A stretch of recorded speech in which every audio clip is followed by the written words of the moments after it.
마가복음 7장 31절부터 37절입니다. 예수께서 다시 두루 지방에서 나와 시돈을 지나고 데가볼리 지방을 통과하여 갈릴리 호수에 이르시매 사람들이 귀 먹고 말 듣는 자를 데리고 예수께 나와 안수하여 주기를 간구하거늘 예수께서 그 사람을 따로 데리고 무리를 떠나사 손가락으로 그의 양귀에 넣고 침을 뱉어 그의 혀에 손을 대시며 하늘으로 탄식하시며 그에게 이르시되 에바다 하시니 이는 열리라는 뜻이라. 그의 귀가 열리고 혀가 맺힌 것이 곧 풀려 말이 분명하여졌더라. 예수께서 그들에게 경고하사 아무에게도 이르지 말라 하시되 경고하실수록 그들이 더욱 널리 전파하니 사람들이 심히 놀라 이르되 우리가 모든 것을 잘하였도다. 못 듣는 사람도 듣게 하고 말 못하는 사람도 말하게 한다 하니라. 아멘. 아멘. 우리가 지난 시간에 우리 신앙인의 태도, 우리 예배자의 태도, 우리 삶의 태도가 어떤 태도가 될까? 우리 태도에 통해서 우리 마음에 가득한 것이 무엇이냐는 것입니다. 하나님께서는 우리에게 말씀하시기를 너의 마음에 지금 가득한 것이 무엇이냐? 너희들이 진정으로 구원의 은혜가 가득한 것이냐? 아니면 너의 문제 해결에 대한 그 관심이 너의 마음에 가득한 것이냐? 왜 그러냐면 우리 가득한 것이 우리의 입술에서 나가기 때문이라고 주님은 우리에게 마태복음 12장을 통해서도 말씀하고 계십니다. 그럼 구원이란 도대체 무엇일까? 구원의 은혜가 도대체 무엇이길래 그것이 우리 안에 가득하라고 하는 것인가? 우리는 구원의 은총이 우리 안에 가득했을 적에 우리는 구원의 은총에 그 은혜가 너무나 감사해서 그 은혜가 나를 언제든 사로잡아서 우리 입술에서 찬양과 경배와 그리고 하나님의 영원한 목적을 위하여 우리가 살아가는 삶을 살아갈 수 있는데 그럼 구원의 은혜가 도대체 어떤 것이냐? 아담 안에서 모든 사람이 죄인이 되어 죽었습니다. 다시 말씀드리면 아담 안에서 모든 사람들이 하나님의 영광에 이르지 못하는 인생이 되었다는 것입니다. 이게 무슨 말이냐면 모든 사람이 죄인 되었다는 것은 우리의 삶 속에서 우리의 범죄에서 죄인 되었다는 것이 아니라 우리가 하나님처럼 되려는 마음을 갖고 있다는 겁니다. 아니, 우리는 하나님처럼 살아왔습니다. 아담이란 존재가 하나님의 대리자로서 하나님의 청지로서 세상을 정복하고 다스리는 삶을 살고 있을 때 사단이가 그를 향해서 옛뱀고 사단이가 그에게 미혹을 합니다.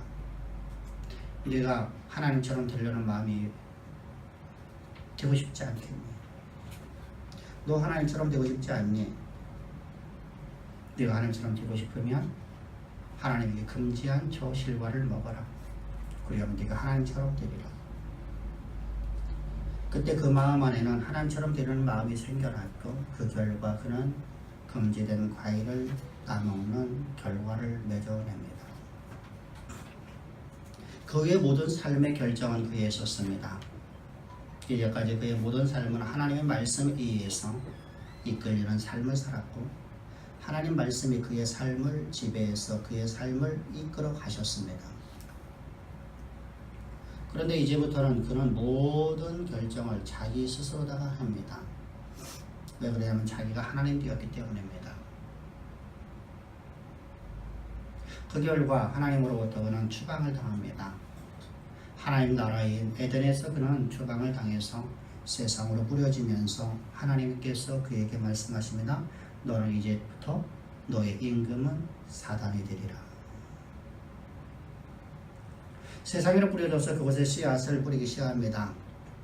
많은 인류를 만들어냈습니다. 모든 사람은 아담의 출생되었기 때문에 모두가 다 아담이 되었습니다. 그래서 성경에서는 우리 각자 개인을 향해서 이름을 부르는 게 아니라 모두를 향해서 아담이라고 말합니다. 옛사람이었던 나, 예수를 알지 못하고 하나님을 믿지 못했던 나라는 존재, 내 인생을 맡기지 못했던 나라는 존재는 옛사람 아담이었었습니다. 이 아담은 죄인입니다. 이때 우리는 삶의 모든 삶에 있어서 나는 내 멋대로, 내 의지대로, 나의 결단대로, 나의 생각대로 살아왔었습니다. 모든 결정은 나로 말미암아 시작되었고 내가 내 삶을 지배하는 삶을 살았습니다.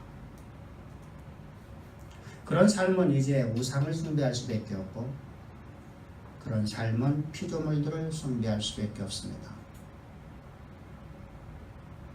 그런 우리를 가지고서는 하나님께서 창조하신 하나님의 창조의 계획을 이룰 수 없기 때문에 하나님은 우리를 구속하여 하나님의 자녀로 우리를 거듭나게 하실 하나님의 계획하심이 또한 창조 이전부터 하나님은 가지고 계셨습니다. 전지하신 하나님의 그 계획하심을 따라 하나님은 우리에게 하나님의 독생자 아들을 이 땅에 보내주셔서 우리의 죄의 대가를 예수님께로 정하시게 되었습니다. 그 이유는 죄의 삭은 사망이기 때문입니다. 죄의 삭은 반드시 사망이라는 대가를 지불해야 되는데 인간이라는 존재는 한 번 죽으면 그거 다 끝나기 때문입니다. 한 번 죽으면 우리는 천국을 가든지 지옥을 가든지 더 이상 우리는 나올 수가 없습니다.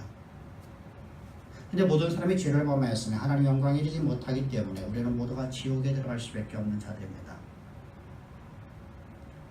그런 우리를 하나님께서 구원하시는 방법이 전혀 다른 방법이 없습니다. 우리를 위한 대속 제물로 주님을 보내시는 것입니다. 우리 죄를 대신 짊어지고 죽는 희생 제물로 예수님을 보내셨습니다.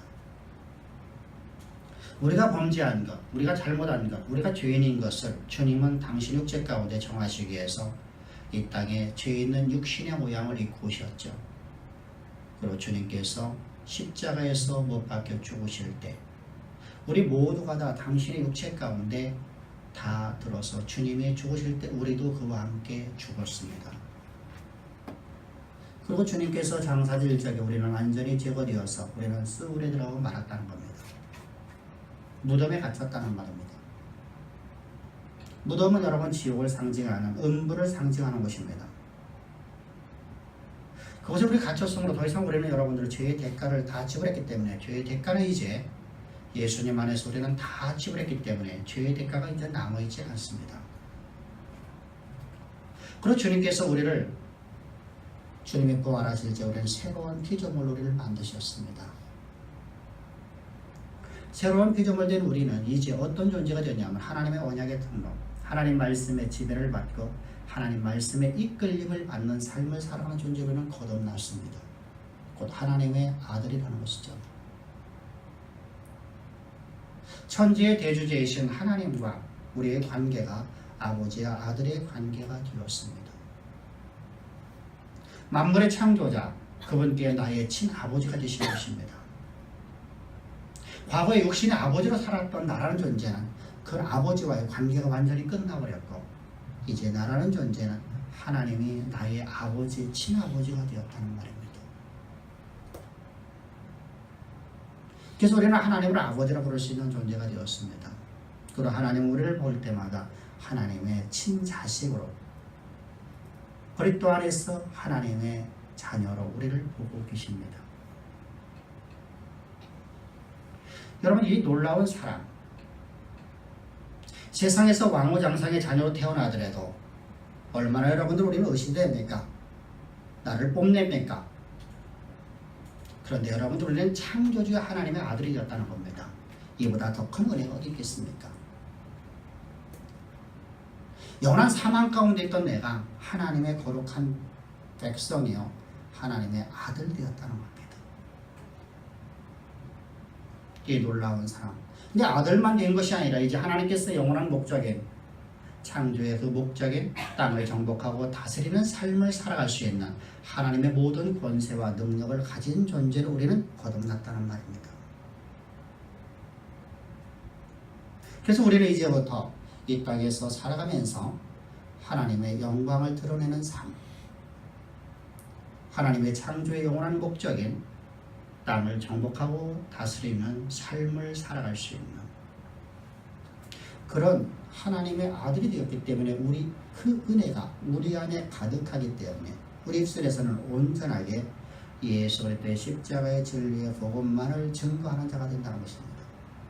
그래서 바울은 일생 동안 나는 이 십자가의 진리의 복음 외에 아무것도 증거한 적이 없느니라. 고린도서신을 통해서는 그런 2장 2절 3절에서 1, 2절에서 이렇게 말합니다. 내가 너희에게 나아가 아름다운 말로 너희들을 권하지 않았고 내 지혜의 말로 내가 너희들을 권하지 아니하였도다. 다시 말해 세상의 어떤 지식의 말로 내가 너희들에게 또는 화려한 미사용으로 내가 너희들에게 설득하려고 하지 않았도다. 나는 온전하게 너희들에게 나아가 전할 적에 예수 그리스도의 십자가의 도유에 하나님 우리의 대속됨을 지셔서 우리를 위해서 십자가 못 박에 죽으시고 장사되시고 부활하신 그 예수 그리스도 외에는 아무것도 전한 적도 없고 아무것도 또한 나는 알기를 원하지 아니하노라. 여러분들은 바울이라는 인생은 그렇게 예수 그리스도의 십자가의 도를 증거하는 삶을 살아갑니다. 이것이 바로 은혜 받은 자의 삶이었습니다. 이것이 바로 구원의 은총에 있는 백성들의 삶의 모습이라는 것입니다. 사랑하는 성도님들, 오늘 우리는 지난 주간에 우리가 말씀을 듣고 오늘 계속 이어서 이제 하나님께서 구원하신 목적이 뭐냐는 것입니다. 우리를 구원하신 목적이 도대체 무엇일까? 우리가 이 땅에서 잘 먹고 잘 살고 우리 이 땅에서 의시되고 살라라고 하나님께서 우리를 구원하신 것인가? 아니면 다른 목적이 있느냐 이것입니다. 우리가 자녀를 낳으면 자녀에 대해서 여러분들 낳을 적에 우리는 꿈과 어떤 희망에 대해서 부풀어서 우리가 아이들을 낳는 것을 봅니다. 어떤 목적이 있다는 것입니다. 근데 우리 인간이라는 존재는 내가 나와서 내가 아무리 그래도 내 목적대로다가 내가 원하는 바로다가 자녀들이 자라나지 않습니다. 왜냐하면 우리는 그 자녀와 항상 함께 할 수 없기 때문입니다. 근데 하나님께서는 그리스도 십자가의 구속의 은총을 통해서 우리를 구원하시고 하나님 우리를 떠나지 아니하시고 언제나 우리 안에서 우리를 지배하시고 우리를 이끌어 가시는 하나님이십니다. 그래서 하나님께서는 우리에게 초대에 말씀드렸던 것처럼 말씀에 지배받는 삶, 말씀에 의해서 이끌림 받는 삶을 살아가게 할 수가 있는 겁니다. 또는 우리는 그렇게 지어진 존재가 되었습니다. 아담이 타락하기 이전, 범죄하기 이전의 모습은 바로 하나님 말씀의 지배를 받고 하나님 말씀에 이끌림 받는 말씀이 곧 그의 삶이었었던 삶. 그 에덴의 회복이 우리 안에서 이루어졌단 말입니다. 그래서 하나님께서는 하나님의 영원한 목적을 향해서 목적을 위해서 우리를 구속하셨는데 구속하신 하나님의 그 하나님은 어떤 하나님이시냐? 그 하나님께서 오늘 우리에게 그 구원의 목적이 무엇인가를 알려주시는 본문의 내용입니다. 먼저 오늘 우리가 본문을 보게 되면 주님께서 인생 속에서 가장 슬픈 한 슬픔의 정점에 있는 소외되고 버림받은 한 인생을 찾아오셨습니다. 그 인생은 어떤 사람이었었느냐? 32절을 보면 성경은 이렇게 말씀하고 있습니다. 사람들이 귀먹고 말듣는 자를 데리고 예수께 나와 안수하여 주기를 간구하거늘. 우리 말 성경에는 귀먹고 말듣는 사람이라고 했습니다. 이 사람은 귀를 먹었습니다. 근데 말을 더듬는 자, 우리가 발버둥 사람들 보면 더 많이 더듬는 걸 봅니다. 근데 이런 의미의 단어가 아니거든요, 사실은요. 여러분들 우리 과거에서는 어눌한 사람이라고, 그러니까 개혁 성경에서는 개정개혁이 아닌 개혁 성경, 우리가 원제판에 쓰던 성경에서는 어눌한 자라고 번역되어 있었어요. 그것도 온전한 번역은 되지 못합니다. 말하기 어려움을 느끼는 이라는 단어입니다. 그래서 모갈랄렐이라는 단어를 사용하고 있는데 이 단어는 70인경에서 헬라어로 번역을 할 적에 어떻게 보냐면 말을 못하는 벙어리로 번역되고 있습니다. 말을 하지 못하는 이런 벙어리로 다 70인경에는 번역되고 있습니다. 그러니까 이 말씀은 말을 하기에 어려움을 느끼는 사람이라는 뜻입니다. 여러분 어떻습니까?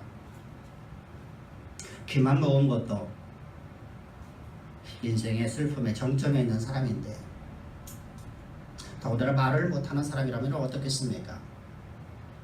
말도 못하고 말도 못 듣습니다. 여러분들은 얼마나 여러분들이 이 사람이 불쌍할까요? 얼마나 슬픔의 정점에 있는 사람일까요? 그 사람이 바로 갈릴리 지역에서 살고 있는 사람이었습니다. 그 사람에게 이제 생명의 길이 열리게 되는데 생명의 길이 열리게 된 이유는 뭐냐면 예수님이 그를 향해서 찾아가셨다는 것입니다. 그것이 31절이에요. 예수께서 다시 두로 지방을 나와 시돈을 지나고 데가볼리 지방을 통과하여 갈릴리 호수에 이르매. 그래서 갈릴리 지역이 어딘가를 우리가 먼저 좀 이해를 해야 돼요. 우리는 갈릴리 지역 하면 유대 땅, 저 나사렛 바로 옆에 있는 그 지역을 갖다가 나사렛에 있는 지역을 갖다가 우리는 갈릴리 지역이라고 참 일반적 통상으로 이해를 하고 가요. 근데 갈릴리 지역은 두 군데로 나눠지게 되어 있어요. 하나는 동쪽 갈릴리 지역과 한쪽은 서쪽 갈릴리 지역입니다. 우리가 흔히 알고 있는 갈릴리 지역은 서쪽 갈릴리 지역이에요.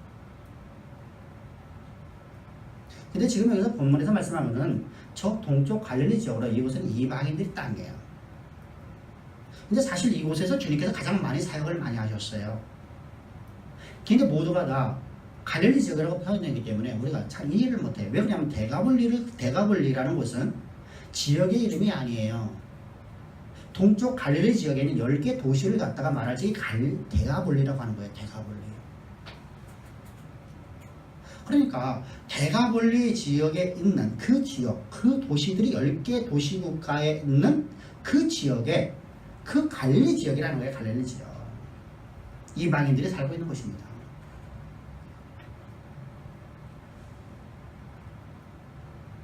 근데 주님께서 이곳에 갔더니 이곳에서 누가 있었다는 거예요?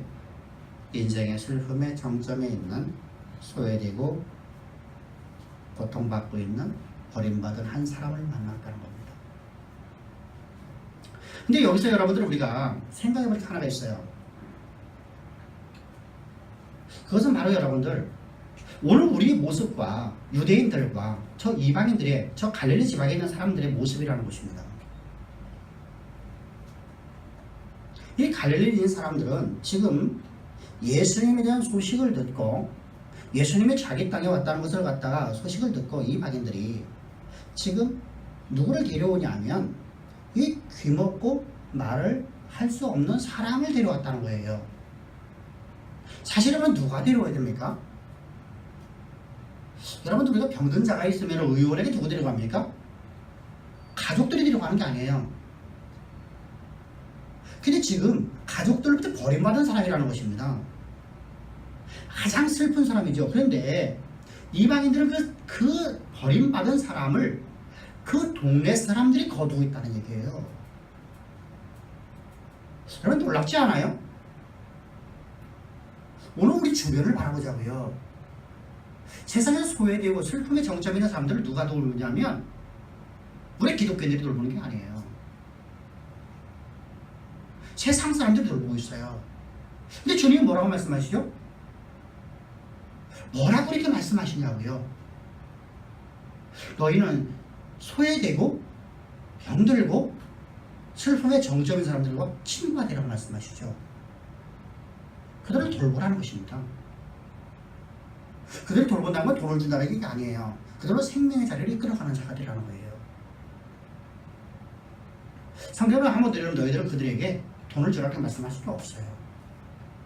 뭐냐면 항상 동일하게 말씀하시는 말씀이 어떤 말이냐면 그들에게 생명의 길을 인도해라.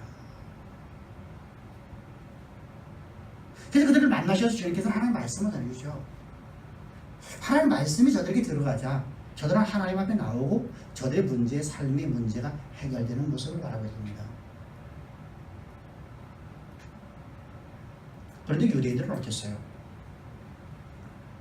오늘 우리는 어떠냐는 것입니다. 유대인들은 여러분들 예수님 앞에 그런 사람들이 나가는 것을 여러분들 저들은 나가지 못하게 핍박했고, 심지어는 여러분 유대교에서 저들을 출교한다는 법을 만들지 않습니까?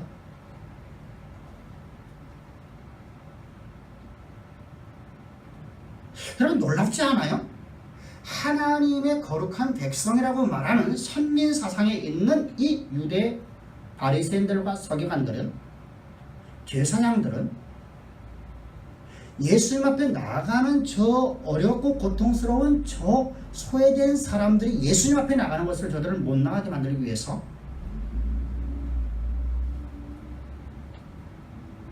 저들은 여러분들 유대교에서 출교한다는 법을 만드는 것을 요한복음 9장에서 볼 수 있지 않습니까? 유대 사회 속에서 유대교 출교하면 여러분들은 어떻습니까? 생계를 유지할 수가 없어요. 죽으라는 겁니다. 죽으라는 겁니다. 굶어 죽으라는 겁니다. 그럼 얼마나 그럼 무섭습니까?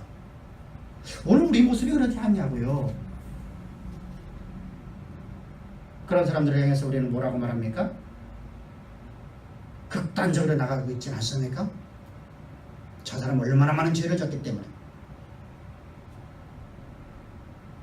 지옥에 떨어질 사람이라고 말하고 있지 않습니까? 아니면 무관심합니까? 전혀 우리는 저런 사람들에 대해서 아무런 무관심하고 그저 오늘 나는 내 삶 그것만 바라보고 살아가는 저 유대인들의 모습과 나의 모습이 뭐가 다르겠냐고 했습니다. 주님은 말씀하십니다. 너희는 소외되고 버림받는 친구가 되라는 것입니다. 그래서 저들 같은 생명의 길로 인도하는 자들이 되라는 겁니다. 두 번째 생각해야 될 것은 지금 이 이방 땅이라고 말씀드렸습니다. 이방인들이 살고 있는 이 데가볼리 지역 사람들이나 데가볼리 안에 있는 갈릴리 지역이니까요. 데가볼리 사람들이나 저 두로와 시돈에 있는 사람들의 특징이 뭐였었어요? 게네사렛 사람들의 특징이 뭐였었어요? 예수님을 환대했다는 거예요. 예수님을 영접했다는 거예요. 이방 땅에서 여러분 주님이 나가면 주님을 영접을 해요. 환대를 한단 말이죠. 그러니까 반면에 예수님이 자기 땅에 오셨는데 자기 백성들이 살고 있는 교회 공동체는 어떻게 하고 있었냐면 예수님을 멸시하고 조롱하고 예수님을 배척할 뿐만 아니라 예수님의 인격을 모독하며 예수님에서 아비 없는 자식이라고 논리강합니다. 예수님을 죽이려고 온갖 모의를 다 하죠. 어떻습니까? 오늘 여러분 우리는 어떠냐고요? 오늘 여러분 많은 사람들이 교회를 다닌다고 하지만 십자가의 진리의 복음인 예수 그리스도의 십자가의 도를 들으면 멸시하고 조롱하고 배척하고 심지어는 인격을 모독하는 행동하고 있지는 않습니까? 바로 저 유대인들처럼요. 거짓된 신앙체계에 빠져서 거짓된 선민 사상에 빠져갖고 하나님이 오심에 자기 땅에 오심에 그 백성들이 하나님을 영접지 아니하고 오히려 배척하고 있는 저 모습, 오늘의 모습이나 과거의 모습이나 뭐가 다르겠습니까? 여러분, 오늘 우리는 이 이방인들, 이 데가볼리 지역에 있는 사람들처럼 저 시돈 땅에 있는 사람들처럼 저 두루 지역에 있었던 사람들처럼 또한 게네사렛 사람들처럼 우리는 예수님이 내 인생의 모든 문제를 해결하시는 해결자이신 창조자 하나님이심을 믿고 그분을 내가 온전히 알고 그분 앞에 우리의 모든 문제를 맡기며 그분의 말씀에 사로잡힌 삶을 살아가야 될지 믿습니다. 할렐루야. 그것이 우리의 삶이에요. 그것이 하나님께서 원하는 삶입니다. 그랬더니 그 결과 이제 33절과 34절에 나오는데 33절을 먼저 보겠습니다. 예수께서 그 사람을 따로 데리고 무리를 떠나사 손가락으로 그의 양귀에 넣고 침을 뱉어 그의 혀에 손을 대시며. 여러분 여기 모습을 보면 주님께서 하시는 모습이 이제까지 주님이 사용했던 방법과 전혀 다른 방법을 사용하고 있어요. 이제까지는 여러분들 죽은 자를 살리시는 저희도 말씀으로 살리셨어요. 말씀만 하시면 병든 자가 치유됐어요. 그 옷가지에만이라도 손을 대면 내 혈류병이 낫겠다라고 믿었던 혈류병 여인이 주님의 말씀으로다가 이렇게 말씀해요. 네가 나음을 얻었다.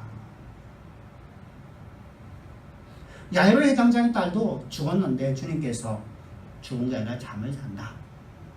일어나라. 그러자 가게 일어났습니다.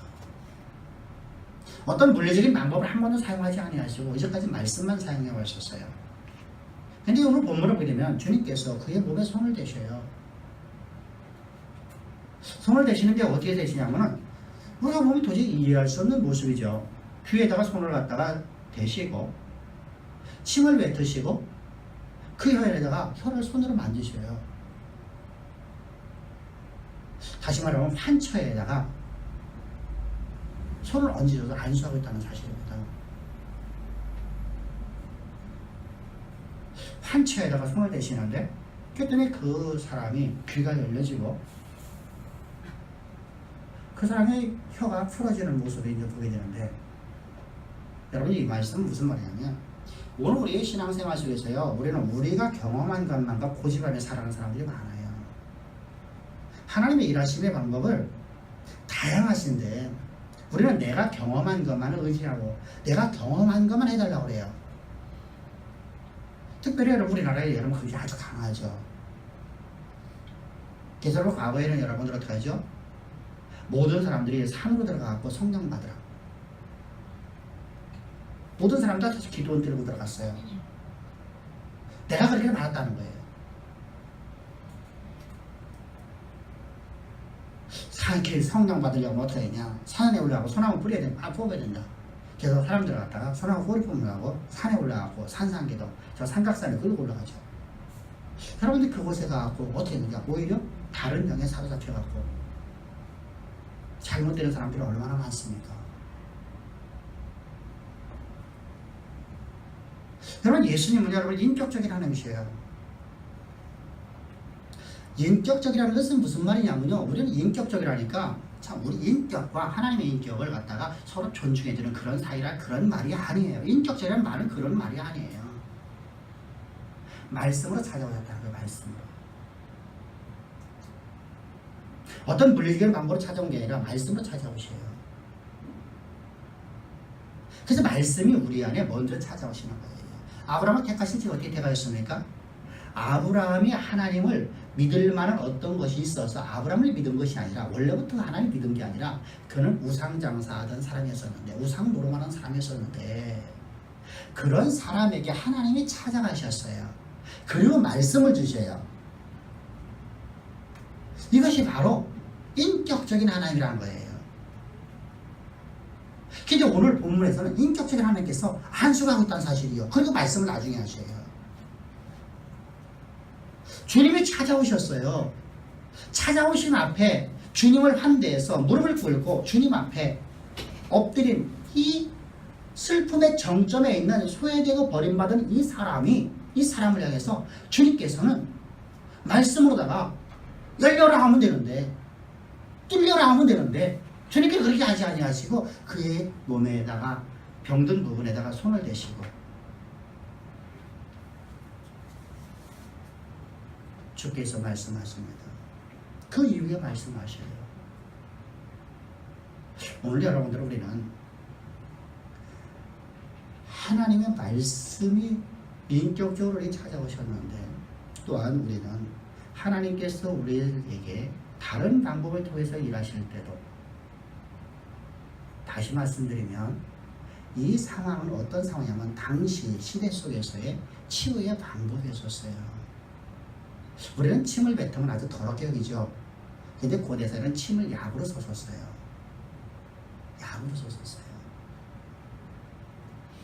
그래서 우리가 병에 걸렸을 적에 병원에 가서 수술받게 하는 것도 하나님의 은혜입니다. 할렐루야.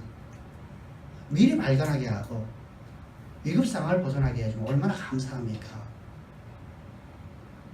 저는 이것도 하나님의 은혜예요. 하나님의 인도하심이에요. 뿐만 아니라 병원에서 치유할 수 없는 병은 하나님께 직접 치유해 주십니다.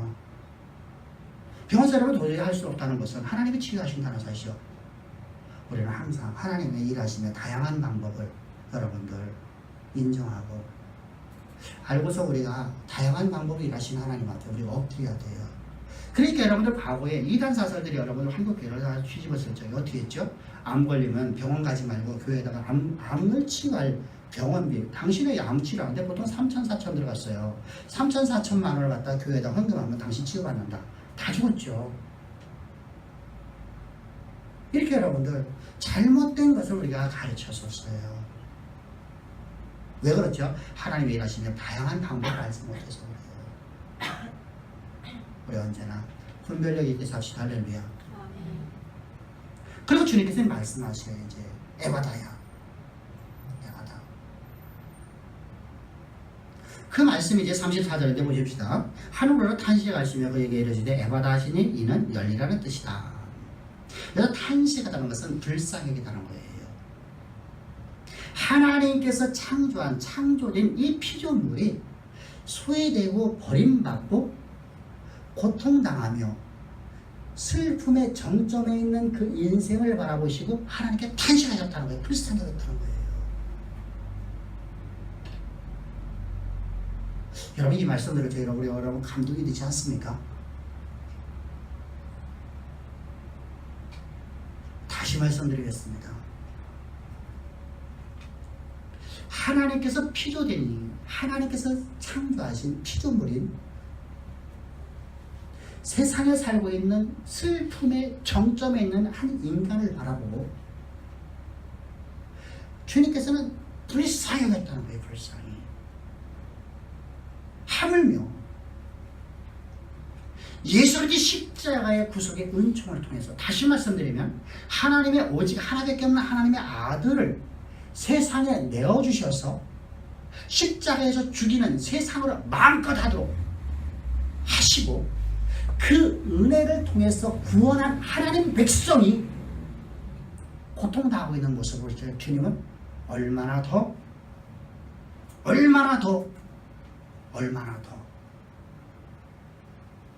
주님이 탄식하실까요? 불쌍히 여기실까요? 긍휼히 여기실까요? 이것이 우리의 소망이죠.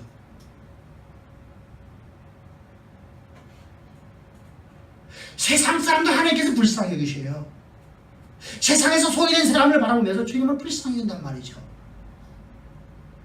탄식하신단 말이죠. 그런데 우리 예수 믿고 있는 하나님의 백성들을 바라볼 적에 주님은 어떻게 했냐고요. 내 친아들인데.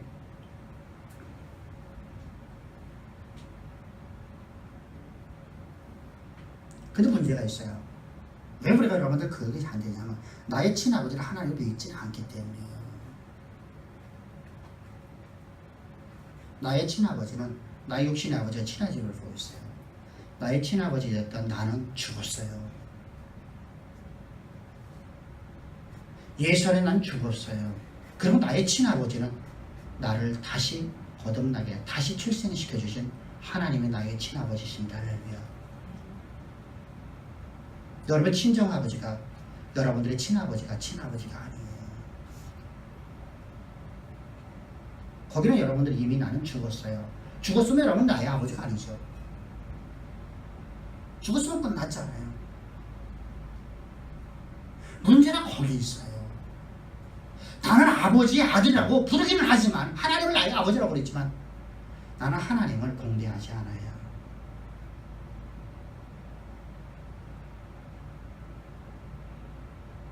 나는 나의 아버지, 나의 친아버지인 하나님을 절대로 공개하지 않아요. 그저 나의 문제 해결사 정도만 이해하고 있어요. 여기에 가장 큰 문제가 있는 거예요.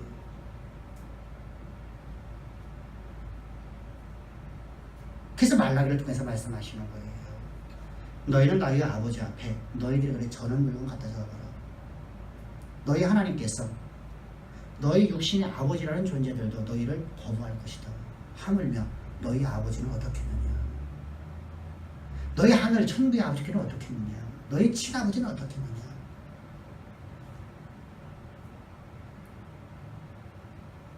우리는 하나님을 공개하는 자들이어야 돼요. 공대의 첫 번째가 11조예요. 나의 신앙의 고백으로 주님 앞에 11조를 드리기를 제 축복합니다. 할렐루야. 하나님이 돈이 없어져서 우리에게 돈을 뺏으려고 하는 분이 아니에요. 만물이 다 여호와의 것이에요. 근데 그분께서는 우리가 하나님을 어떻게 공개하는가를 보려고 하는 거예요. 내 마음의 중심에서 그러면 내가 너에게 차고 넘치도록 내가 너에게 부어주지 않나 보라. 여러분 11조는 단순하게 우리 수학적인 능력을 말하는 게 아니에요. 하나님을 공개하고 나의 신앙 고백이에요. 나는 하나님의 것 갖고 살아가고 있습니다. 하나님이 나의 인생의 주인이십니다. 하나님이 내 삶의 모든 것입니다. 오늘 우리가 찬양 드렸죠. 때로는 힘들었지만 우리 찬양 부를 적에 뭐라고 했습니까? 내 인생의 전부 되시네. 내 인생의 전부 되시네. 내 삶의 전부 되시네. 그 고백이 바로 11조예요. 근데 우리는 어떠냐고요? 내가 쓰다 남은 걸 하나님께 드리려고 하지 않나요? 그러면서 여러분 나는 내 문제를 해결하고 하나님께 난 기도하고 있지 않나요? 여러분 그런 거짓된 신앙에서 벗어납시다. 하나님 앞에 먼저 우리의 신앙 고백이시여 나의 친아버지를 공개하는 자가 되십시오. 근데 그분은 만유의 주인이셔요. 모든 만물이 다 그분의 것이에요. 그때 말씀하시죠. 내가 너희의 포도틀의 창고에 차고 넘치도록 부어주지 아니하나 보라. 이렇게 말씀하시는 것입니다. 사랑하는 성도님들, 우리는 오늘도 하나님의 진리의 말씀 앞에서 드려 말씀의 원칙을 지켜 살아가는 우리를 향해서 이제 주님은 말씀하십니다. 열려라. 내 받아요. 어떻게 해요? 하나님의 영원한 계획을 알려준단 말입니다.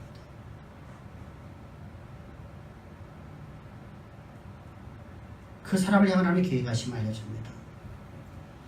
아브라함에게 고통의 정점에 있을 적에 그에게 찾아오셔서 그게 다른 것 해주지 않으셨죠. 뭐 해주셨습니까? 공대하는 그에게. 근데 여러분들 얼마나 공대를 했습니까? 우리가 여러분 창세기를 강의하면서 말씀드렸지 않습니까? 허둥대고 있는 아브라함의 모습을 바라보자고요. 창세기 18장 1절에서 허둥대고 있는 아브라함.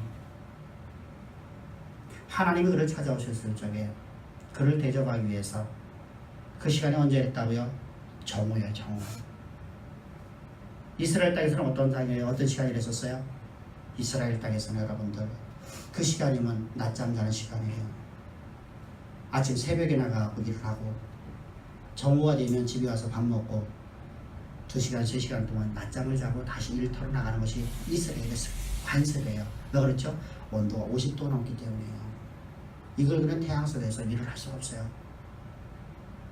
땅을 녹일 것 같은 그러한 열기가 가득한 곳이 이스라엘이에요. 그래서 저들은 여러분 그렇게 살아갔어요, 이제까지요. 근데 그 시간에 쉬고 있는 시간에 주님이 찾아오셨어요. 근데 아브라함은 그 시간에 허둥대어서 어떡합니까? 빨리 가서 달려가서 속히 가서 반복적으로 계속 말씀하고 있어요. 흥분되었다는 거예요. 설렘이 있다는 거예요. 주님을 데려가는데 설렘이 있다는 거예요.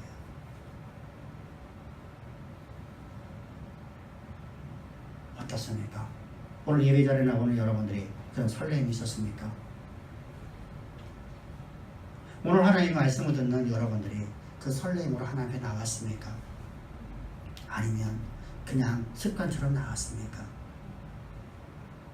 그 설렘으로 나온 그에게 주님께서는 그 인생의 문제에 대해서 하나님의 영원한 계획을 알려주시죠. 말씀해 주십니다. 내가 너를 향한 계획하여 바로 이것이다. 내가 너를 통해서 일을 이루리라. 모세를 향해서 동일했죠. 저 이스라엘 백성들에게 동일했죠. 내가 너를 가나안 땅으로 내가 반드시 걸으리라. 그 땅에 들어가면 너 이렇게 살아라. 내가 그 땅에 들어가면 내가 너를 이렇게 보호하리라.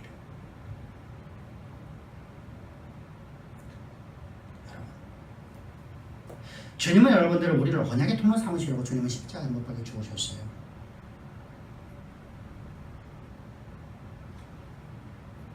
그리고 오늘 우리에게 하나님의 영원한 계획을 알려주셨습니다. 이처럼 이 인생의 소외당하고 인생이 불쌍한 주님의 크도 불쌍히 여기는 이 소외된 사람에게 슬픔의 정점이 있는 사람에게 주께서 말씀하셔요. 뭐랍니까? 해바다. 이건 아람어예요. 아람어를 번역하면 어떠냐면 완전히 열려져라 라는 뜻입니다. 완전히 열려져라.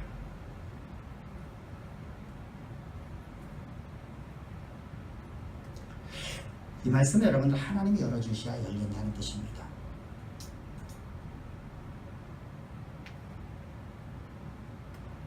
우리가 여러분들 목장을 가보신 적이 있나요? 목장에 아침에 가서 보고 저녁에 가서 한번 보십시오. 해가 뜰 때 가서 보고 해가 질 때 가서 보는 거예요. 그러면 목장에서 이게 밤에는 여러분들 막사에다가 소를 가둬놓잖아요. 그러면 이 소들이요 음매하고 막 소리를 쳐요. 그러면 주인이 와서 문을 열어줘요. 그리고 밖에 나가서 풀을 뜯고 있다가 저녁 때 되면 막사 앞에 가고 음매해요. 문을 열어달라는 거예요. 한날 미물도 주인이 문을 열어줘야 들어가는 걸 알아요.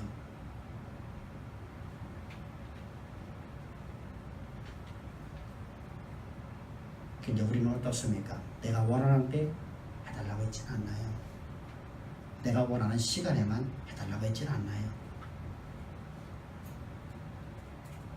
주인이 문을 열어주셔야만 우리는 문을 열고 들어갈 수 있는 거예요. 우리 주님이 열어주실 때까지 기다릴 수 있는 믿음을 소유하기를 주를 축복합니다. 할렐루야. 그것이 우리가 가져야 될 신앙입니다. 사랑하는 성도님들, 오늘 주님은 이렇게 말씀하시는 겁니다. 이 믿음의 정점, 이 슬픔의 정점에 있는 사람이 치유되고 나자 그 사람이 이제 36절을 보게 되면 어떤 상황이 오냐면 곧바로 나가서 예수 그리스도를 세상에 증거하는 삶을 삽니다. 이게 은혜받은 자의 삶입니다. 그래서 36절은 예수께서 그들을 경고하사 아무에게도 이르지 말라 하시되 경고할수록 그들이 더욱 널리 전파하니. 은혜받은 자의 삶은 하나님 나라를 증거하는 표적이 되어야 돼요. 세상을 우리가 대적해야 될 것이 아닙니다. 세상은 우리가 타협하는 것이 아닙니다. 그 세상 속에서 하나님의 영광이 드러나는 언약의 통로가 되어지고 그 세상에 예수 그리스도의 십자가의 그 놀라운 은혜를 세상에 전파하는 삶을 살아야 될 것이 바로 오늘 은혜받은 우리의 모습입니다. 그래서 그곳에 하나님 나라를 세우는 하나님 나라의 교회를 건설하는 그런 삶을 살아가야 됩니다. 그것이 바로 기독교인이라는 것이고 그것이 바로 은혜받은 자의 삶입니다. 이것이 바로 오늘 우리 그리스도인 우리 삶, 우리 모두들이 가져야 될 건강한 세계관이에요. 이것이 우리가 이 땅에 뿌려진 하나님의 영원한 목적입니다. 하나님은 우리에게 교회만 세우라고 하는 게 아니에요. 하나님은 우리가 창조의 목적을 이루는 영원한 하나님의 목적과 하나님의 교회를 세우는 이 동시에 두 가지의 목적을 가지고 우리를 이 세상에 보내주신 것입니다. 오늘 예배드리는 사랑하는 성도님들의 삶 속에서 하나님 모든 약속의 말씀이 여러분 삶에서 이루어지는 언약의 통로가 되는 동시에 여러분들의 모든 삶은 그 은혜를 세상 가운데 증거하는 아름다운 삶을 살아서 하나님의 영원한 목적 여러분 통해서 온전히 이루어지는 가장 하나님이 보시기에 좋았더라 칭함받는, 하나님 보시기에 힘이 좋았더라 칭함받는 주의 언약의 통로들, 하나님 나라를 건설하는 일꾼이 되기를 주여 축복합니다. 기도드리겠습니다. 좋으신 아버지 하나님 감사합니다. 찬양합니다. 오늘 우리를 이처럼 사랑하사 주의 진리의 말씀을 이렇게 주셔서 이 말씀 우리 삶으로 지배하고 우리를 통해서 하나님의 나라가 열방 가운데 세워지는 아버지 하나님의 언약의 통로여 하나님의 영원한 목적을 이루는 보배로운 자녀의 삶을 살 수 있도록 오늘도 말씀 주신 하나님을 찬양하며 이 말씀이 우리 삶을 이끌고 우리를 지배하고 우리를 사로잡아 아버지 하나님의 영원한 목적이 우리 삶 자체가 될 수 있도록 우리의 바른 세계관이 우리의 삶이 될 수 있도록 주께서 은혜 위에 은혜를 더하실 줄을 믿사오며 감사하며 예수님의 이름으로 기도합니다. 아멘.